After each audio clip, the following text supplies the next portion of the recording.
Hello, everyone. This is Juli D'Ascendis, back with you again in our Listen Up Church Finances series. And today I'd like to introduce a new series of videos that we're going to be launching about risk leadership. And with me today is rwise, who is our risk leadership and insurance expert from a firm called Emery & Webb. And Rob is going to be with us through this series of videos to sort of give us some direction and some details about what is risk in the church and what we can do to overcome that risk. So, Rob, I'm going to, first of all, welcome you. Thank you so much for being with us.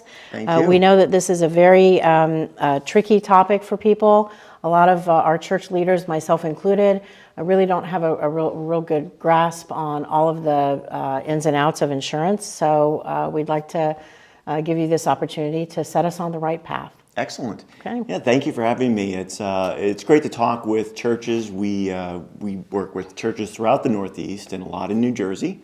And the topic of insurance comes up and risk management. And they are different. Mm-hmm. Insurance is a part of risk management mm-hmm. and a part of risk leadership. That's the term we're using because mm-hmm. a lot of with pastors, it's about leadership. It's about bringing people forward in a direction. And churches sometimes can forget that the idea of safety, the idea of keeping the ministry going long term mm-hmm. is part of what this risk leadership and insurance is about. So let me break those apart. So insurance is just one part of it, and that's the part mostly what we'll talk about. But risk management is more about the protocols, the processes you have in place that mm-hmm. help you avoid having an issue. And insurance is kind of helps you once you've had an issue, and it will help address. And we like to say we connect you to rich people. You know, we get you to the insurance companies with deep pockets, and they can help when the bad day arises. Mm-hmm. So one of the things that people really do wonder in the church is, does it matter? You know, does it really matter what we do, how the processes we have? And I always like to share a quick story. In this area, of course, we all remember 9/11 affected a lot of us personally, certainly, as we knew people in that tragic event. And a very close friend of mine had a sister that worked at Oppenheimer Funds, which was one of the the firms in the Trade Center. And Oppenheimer Funds lost no one. Wow. And the reason they lost no one was because they occupied the building years ago when there was the first bomb attack back in the basement. 93, right, exactly. I remember that, yeah. And they decided that whenever there would be an incident, all of their employees will leave the building. End of story. Mm-hmm. Well, as you know, the tragic event occurred, and there was a lot of miscommunication. Stay in the building, go back up, this and that. Mm-hmm. Oppenheimer said, we're not listening. Everyone was out. They lost nobody. Wow. That is risk management. Right. So when people say, does it matter? Because you had an event in the past, mm-hmm. you changed your process, and the event in the future was very, very different. And in fact, this event, they lost no one. Right. So that's kind of what I share in looking at this. But insurance is that part that backs up your processes. Mm-hmm. When the process may not work perfectly, you have the things that can come into play. And so when I'm talking with a pastor or a church leader on this, I do encourage them to delegate. I know that you cannot do everything on every part of insurance and finances and the teaching and everything. You have to delegate. But when you delegate, do not just make it a price game. Mm-hmm. Because price is what you pay, value is what you get. Mm-hmm. And insurance, when people say, well, what's it going to cost? I often say, I can give you a policy for $1, right. Or I can give you a policy for $100,000. There's the spectrum is almost infinite. Sure. So when it comes to that, sit down and give your agent time. Most good agents do want to talk about this mm-hmm. with you. They do want to make sure you understand. And I try to give a rule of thumb to say, for insurance, think of it this way. If you could dedicate at least one day a year, meaning 8 to 10 hours in mm-hmm. a year's time, to this, it will help generate, really, when the problem arises, the ability to respond correctly. Right. And so what I say is create a team. You don't have to do it all yourself, but that team should not just look at price. A lot of volunteer-driven, a lot of Wednesday night, 9 o'clock board meetings. How much does it cost? Yep, that's the one we're going with. Right. Go a little further, look into what it is, and dedicate some time to understand it. And that's what one aspect of it. So that's number one, risk leadership, delegate take strategically. The time, right. Take and the time. Take the time. Take right. the time. Mm-hmm. Number two, A church insurance policy is not one policy. It's multiple policies interacting. Right. So for example, property policy. You've got your building. You've got your contents. You have any kind of stuff that's moving around, bounce houses and sound equipment that gets moved around. All those are components with maybe different deductibles, different ways it responds. You look at liability, general liability, directors and officers liability, sexual misconduct liability. Again, all those pieces are interacting. Take the time to understand how they're going to interact. Again, it varies tremendously from company to company on how those respond.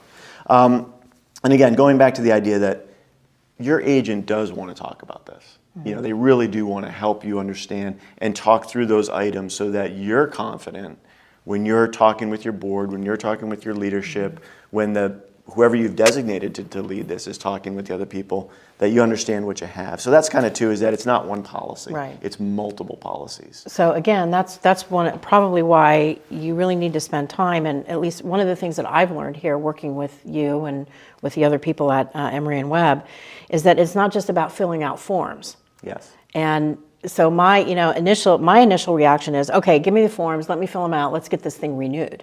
But it really isn't about that. There's a whole lot more, to it than that. And I've seen you come and meet with Dave Dallenbach and, other people on our team specifically for this reason, because it really is, it's way more than just what's the price and where do I sign. And especially with Dave, Yeah, Dave will say something and I say, wait a second, back up a little bit. Right, exactly. What's going on now? And I have to make sure that I'm Right. understanding it to say, okay, this is how that may affect Exactly. you. And that's kind of leading to Right. point 3 is in risk leadership, staying current is important. Thankfully, your mission, your church is changing every year. You might be adding staff. Right. You might be adding locations. You might be, changing what you do in your school, adding grades, reducing grades, whatever it may be. That is the part that does have to get, you set up a softball for me on that with the form issue, is really sitting down and saying, hey, Rob, this is what 2019 is going to look for us, or this is what we're going to see in the upcoming 12 months. What do you think of this? Right. So that you can think about it together. Sometimes nothing will change. The policy is fine as is. Right. Other times it needs to be done. Another thing that I really make sure that they look at in that reviewing change is the maintenance. It's boring, but it is important. Really looking, when was the last time we looked at the roof? When was the last time we checked the sump pump? When was the last time we checked the water heater? Right. Those little tiny things can help churches avoid thousands of dollars of distraction and things that just interrupt ministry. So maybe one of the things that they could do is, in conjunction with this whole conversation about risk and insurance, is to actually plan an annual walkthrough where they actually go through their facilities and they do what they're supposed to do, looking at things, maybe even photographing new equipment they purchased and all that kind of stuff. That would be wonderful. If you do that one, that's what we do here. Once a year, we have sort of a walkthrough. It would be key if there's a way, to really just get the snapshot of what has changed year to year, because that's what you're protecting, that's what you're paying for, and to have that accurate is in the best interest of the client for sure. Yep. And then, well, I'm going to kind of speak out of both sides of my mouth here. It's not all about price, but price is important. So the last part is review that cost in context. You do want to make sure that you're getting the best value. You do want to, people give sacrificially to the church. These funds are important. They're holy. They need to be treated with respect, used with respect. And so take that budget, look at it. Is the cost going up exponentially year over year? If so, bring that to the table with your agent. Help me understand this. What's going on here? So that the cost and the budgeting can be made appropriate for that church. So, kind of breaking all this down into bite-sized pieces. It's being able to delegate strategically, being able to, look at it in context, making sure that you understand all the policies and how they interact, making sure that everything is staying current, that what you think you're getting, you actually are getting. And then, of course, reviewing that budget. Does it reflect appropriately to what you're getting? Those are kind of the very simple, overview of that. And again, I'll reiterate, give your agent time.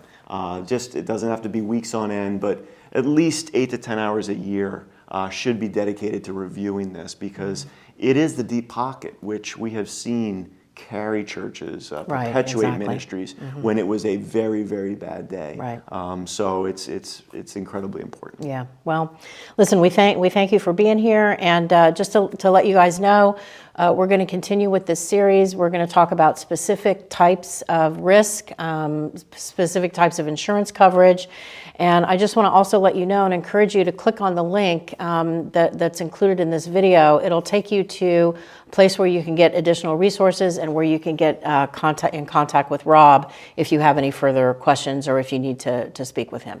So thanks again for giving us a listen, and stay tuned because there's more in this video series.